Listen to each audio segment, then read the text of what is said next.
Ang ng ating mga kababayan in layman's term, ano po yung idinulog ninyo sa Korte Suprema na may kaugnayan dito po sa impeachment versus VP Sara? Well, sa ating mga kababayan, magandang gabi po sa kanilang lahat. Idinulog po natin yun sa Korte Suprema, 188 pages po yun na petisyon. Kasi nga po sa tingin natin ay may grave abuse of discretion amounting to lack or excess of jurisdiction po ang ginawa yung House of Committee on Justice. Alam niyo po, under the 1987 Constitution, Article 8, Section 1, ang Korte Suprema po ay binigyan ng kapangyarihan ng ating saligang batas ng ating 1987 Constitution to look into the actions of other branches of government, including the House of Representatives and even the Committee on Justice, if they are performing within the allocated powers that they have under the 1987 Constitution. Now, kung sumobra na sila, katulad sa ginawa nito, pwede tayong dumulog. No? Any citizen, maski sino po, ay pwede pong dumulog, any taxpayer or citizen, doon sa Korte Suprema, kaya para questionin ito, para hindi po maging abuso, walang grave abuse of discretion. Ito yung ginawa natin. Bakit natin ginawa ito? Una, dapat nga po, yung threshold level pa lang ng trabaho ng Committee on Justice, at the very least, yung third and fourth impeachment complaint, dapat dinispis na po yun. Ano po yun? Kasi wala pong sufficiency in form and sufficiency in substance. Ipaliwanag ko lang sandali ha. Yung third complaint, dapat dismissible outright yun. Kasi nga po, sa rason lang na yung nag-endorse noon ay si Congresswoman De Lima. Siya din yung nag-endorse doon sa second complaint. Ang sabi pa nga niya, yung third complaint ay improved version daw. Ang mali po nito, ang endorsement kasi isa sa cross-sanct sacred process. Ito po yung constitutional filter po. Ano yung constitutional filter? Dito po sana sinasala ng ating mga congressman kung ang kanilang complaint na pipepermahan ay naaayon ba doon sa mga allegations na mag-equivalent to the crimes of grave violation of Constitution, graft and corruption, bribery, other high crimes, no? Na mga constitutional impeachable offenses. So pag-certify nila, pag-endorse nila, it is as if they already filtered it and they believe to their heart and mind, certify that they are actually, the complaint is already fit to be filed, no, in the House of Representatives because it has ultimate facts charging the impeachable crime. Hindi naman po pwede na endorse siya sa second complaint. At the same time, I am also endorsing the third complaint. Violation po yan. Akin yan to a violation on non-forum shopping. Oo. Hindi po pwede na i-certify mo itong isa and at the same time certify din itong isa. Hindi na constitutional filter yan. Conveyor belt na yan na maski you will use the endorsement process as an avenue, as a chance for you to, politically harass a political opponent, which is actually done here. Yung fourth complaint naman, reiteration lang ng mga complaint doon sa previous na complaint na na-dismiss na at saka maski sa first, second, and third. Meron lang dinagdag yung affidavit ata ni Madriaga. Pero ang mali kasi doon, sa tingin natin ay ito, no? Yung mga allegations doon ay walang ultimate facts na nagsasaad under Rule 3, Section 5 ng rules ng House of Representatives on impeachment na may mga allegations sufficient na mag-charge ng mga impeachable offenses such as grave violation of Constitution, graft and corruption, bribery. Kasi yun ang dapat na batayan. Bakit yun ang dapat na batayan? Doon kasi sa impeachment complaint ni Presidente Marcos, sabi nila, dinismiss nila kasi wala daw ultimate facts, wala daw sapat na ebidensya, wala daw sufficient nexus, wala daw sufficient linkage yung mga krimen na nakasaad doon with respect to Presidente Marcos. Ganun pala Wala palang ultimate facts bakit pag sa kay Marcos, dinismiss nila kaagad. Dito kay Vice President Sara Duterte, hindi nila dinismiss. Nag-issue pa sila ng mga sabina para mangalap ng mga ebidensya para palakasin yung complaint. Ginawa ba nila yon kay Marcos? Hindi. Bakit nila gagawin nito ngayon kay Vice President Sara Duterte? Hindi ba violation ito ng Equal Protection Clause of the 1987 Constitution? Yung rules, yung contours, limits ng power ng House of Representatives, mag-apply yun maski sino ang respondent. Hindi po pwede na stricto ka masyado doon kay Marcos at saka ilax mo yung mga requirements mo dito kay Vice President Sara Duterte. Violation yun ng Equal Protection Clause of the 1987 Constitution. Kaya nga, i-file talaga namin. Maski nga hindi kami nagkonsulta doon kay Vice President Sara Duterte, pwede ba namin gawain yun? Pwede natin gawain yun kasi we are citizens of the Republic. Yung nakasaad under Article 11, Section 3 is one of the ways by which a citizen can directly seek the succor of the Supreme Court, the help of the Supreme Court in actually questioning grave abuses of discretion amounting to lack or excess of jurisdiction of the acts of the other branches of the government. At saka, ito po yung pinaka-correct na example. Minamahal namin masyado si Vice President Sara Duterte. Binoto namin yun. Binoto natin yun. More than 32 million voters ang nagboto sa kanya. Itong mga congressman, ilan lang ang boto. Iba pa dyan, hindi nga binoto ng diretso. Party list pa.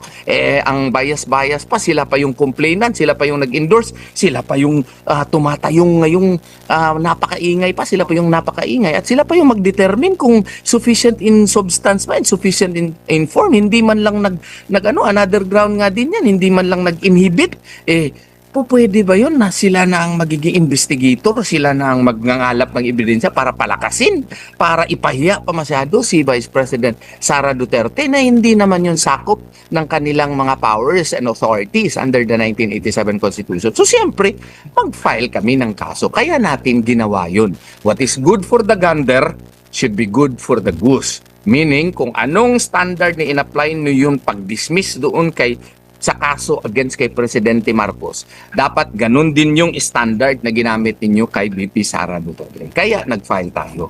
Opo, ang lagi pong sinasabi po ng Kamara ay ang sole power sa pag-initiate ng impeachment ay nasa kanila. At lagi nilang inulit-ulit na itong kanilang hakbang ngayon ay in accordance sa kanilang House rules sa pagtalakay dito po sa impeachment and in accordance din sa yung pinakahuling desisyon po ng Korte Suprema na kinatigan din po yung inyo pong petition last time.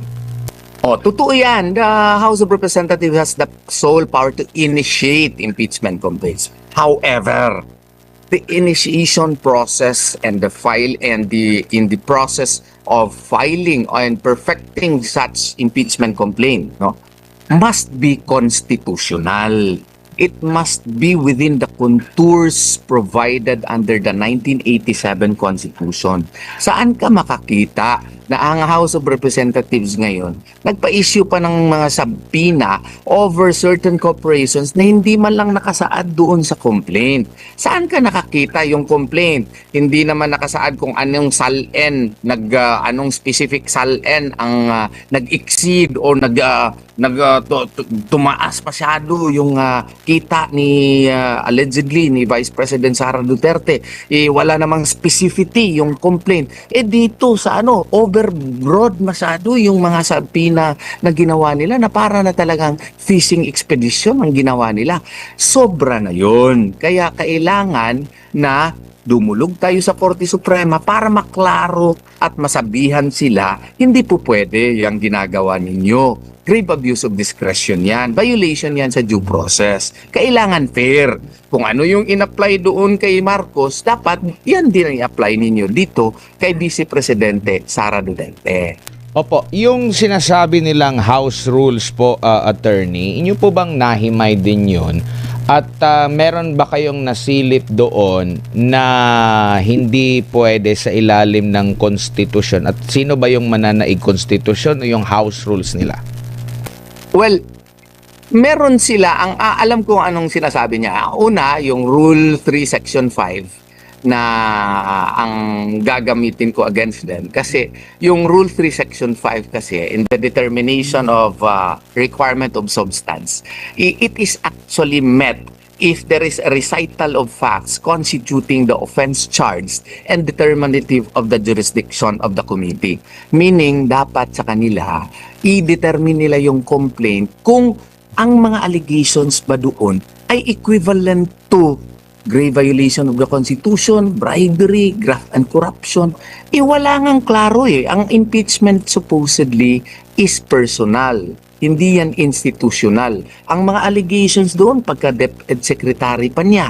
Oo. Tapos, may mga allegations, nagbibigay ng mga envelope, hindi nga nakasaad kung sinong binigyan. Si Vice President ba mismo ang nambigay, hindi nakasaad doon. Hindi naman po pwede na yung mga kamalian kung meron man doon sa mga, sa mga staff, ay ipahid mo diretso doon sa Vice Presidente at the time when she was still a DepEd Secretary. Okay? Office-specific po yung crimes na iyon. Kaya nga, walang ultimate facts. Tapos sasabihin nila, yung nag-issue kami ng subpoena, pursuant naman yun sa aming rule-making power. Nasa rules namin yan. Totoo yan. Oh, we concede to that. Pero, yung ginagawa kasi nila, yung clarificatory power nila to conduct clarificatory questionings, pareho yan sa piskalya. You can clarify, you can issue or you can actually ask clarificatory questions on matters raised in the complaint. Pero kung hindi yun nakasaad sa complaint, hindi ka pwede magsapina maski mga korporasyon na hindi nakasaad doon sa complaint, isali mo na. Pati yung mga SALN na hindi naman nakasaad specifically doon sa complaint, isasali mo na.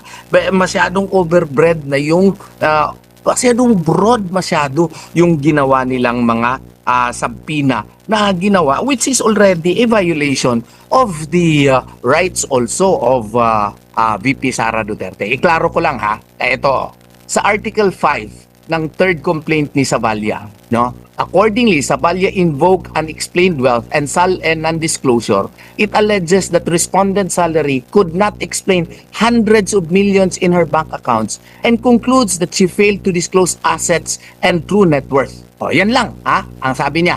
O, hindi naman nakasaad doon anong SALN, anong year ng SALN, anong specifics doon sa SALN, yung wala niya na disclose. O, doon din sa paragraphs 285 to 290 sa fourth complaint ni Cabrera, Article 5, nagsabi it refers to preliminary documentary leads, public records, omissions and inconsistencies in SALNs, suspicious cash flows, possible nominee arrangement, and ask for bank records and forensic accounting. That is paragraphs 233 to 243, paragraphs 247 to 248. Okay? Very broad yung allegation, walang specificity. Doon sa tinuturo natin doon sa law school, yung cause of action mo must be specific so that you can establish a clear cause of action. Anong ginawa ng Committee on Justice? Ang Committee on Justice nagpasampina ng SALN covering 2007 to 2013. Oh, ilang taon yan? Ang daming taon yan. 6 years. 2016 to 2022 and 2022 to 2025. Nakahint ba yan sa complaint? Wala. Sila na lang ang nagdiretso na mula 2007 to 2013, 2016 to 2022, 2022 to 2025. Nagpasampina din sila sa BIR, sa ITRs ni VP Sara and Manasseh Carpio. Nagpasampina sa SEC General Information Sheets, audited financial statements and corporate documents of multiple companies na hindi man lang nakasaad doon sa complaint. Anong klase ito? Fishing expedition na ito. Why? This is a fishing expedition kasi napaka-overbroad ng kanilang sabina na hindi man lang na-hint doon sa complaint. Very unfair. Ginawa ba nila yan kay Marcos? Hindi nila ginawa yan kay Marcos. Kay VP Sara lang, no? The complaints do not even identify the exact SALN year, exact omitted entry, the exact hidden asset. Walang nakasaad doon sa kanilang complaint kung anong SALN year yung may depekto, kung anong omitted entry doon, kung anong hidden asset doon. Wala yan sa complaint. Anong exact account, anong exact amount, exact false declaration with sufficient specificity. Pero yung sabinang inisyo ay ang lawak ng periods, no? Lawak ng periods including 2007 onwards and extends to multiple corporations which are not even stated in the complaint. So the file records and objections that there was no nexus in the evidence nor in the ultimate facts of the impeachment complaint stands, and that the corporations were not mentioned nor included in the complaint, no? So this therefore proves our assertion that the committee was not proving a specifically pleaded discrepancy. It was actually broadly searching for one. It was actually conducting a fishing expedition, which is a violation of the rights of VP Sara Duterte. Kaya natin final talaga yon. Nasobrahan masyado. Huwag nila tayong sisihin sa mga kalukuhang ginagawa nila. Hindi nila ginawa yun kay Marcos. Bakit nila gagawin ito kay VP Sara Duterte? No? So, what is good for the gander should be good for the goose. So, ang makakorek lamang nito ang Korte Suprema.